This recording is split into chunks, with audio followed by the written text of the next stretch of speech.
Europa, muitos países já tomando providências, né? Portugal e Reino Unido, Alemanha, enfim, tomando algumas medidas.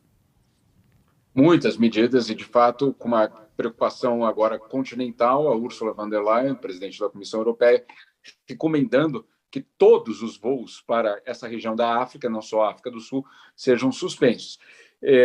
Também tentando aqui falar de uma forma clara de uma hipocrisia gigantesca, porque bastava ter enviado uma parte, não era inteira, não é todas as vacinas europeias terem sido enviadas para a África, uma parte delas ter sido enviada, que provavelmente essa situação não precisaria estar acontecendo.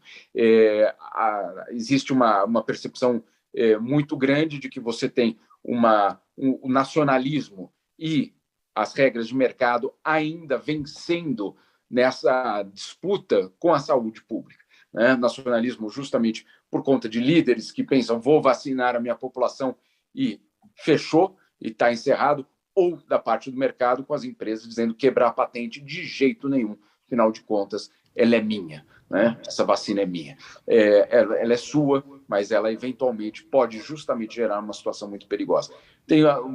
Inclusive, conversava com alguém aqui na OMS que dizia que a pandemia, de uma forma geral, ensinou uma coisa muito dura para algumas pessoas, que é de que eu vou precisar vacinar meu inimigo para eu sobreviver.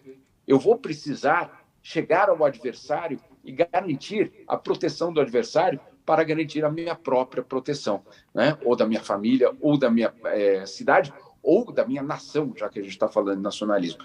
Esses são alguns dos ensinamentos da pandemia. Não tenho certeza se eles são escutados, mas isso fica cada vez mais claro por um caso como esse. Um outro detalhe que também é bastante importante de entender é que justamente até hoje, um ano depois do início da vacinação, não existe ainda um acordo sobre a questão das patentes das vacinas. O que significa isso?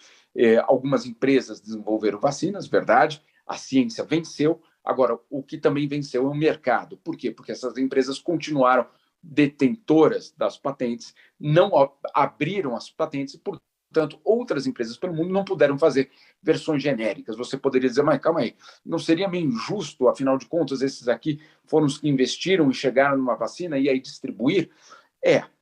Você também poderia pensar assim, mas poderia pensar de uma outra forma, com a seguinte conclusão: se não houver uma distribuição dessas vacinas, simplesmente aquela primeira invenção ela pode se desfazer justamente diante de uma nova variante que pode driblar a vacina. Esse é o primeiro ponto. Segundo ponto, a questão da propriedade intelectual sobre uma vacina, ela, claro, sobre um produto, ele é fundamental, mas, dois pontos. Primeiro, muitas dessas empresas chegaram à vacina com recursos públicos, ou seja, empréstimos de governos para garantir a pesquisa dessas vacinas. Ou seja, com dinheiro público, essas empresas produziram vacinas privadas e agora não querem distribuir as patentes. Ponto número um. Ponto número dois é que você tem, sim, a prevalência da saúde pública sobre qualquer aspecto do mercado.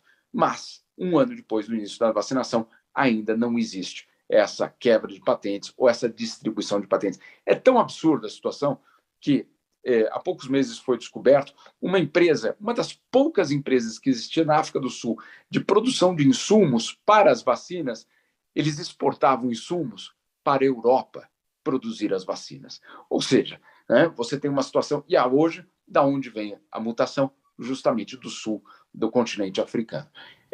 Mais um capítulo de um ensinamento duríssimo para a comunidade internacional de que não existe forma de lidar com a pandemia dentro de uma lógica nacionalista e dentro de uma questão mercadológica. Não dá para ser egoísta, né? Nesse momento, tem que pensar, não só nesse momento, mas nesse momento deixar claro que temos que pensar na coletividade e só não enxerga quem não quer. As consequências estão aí na nossa cara.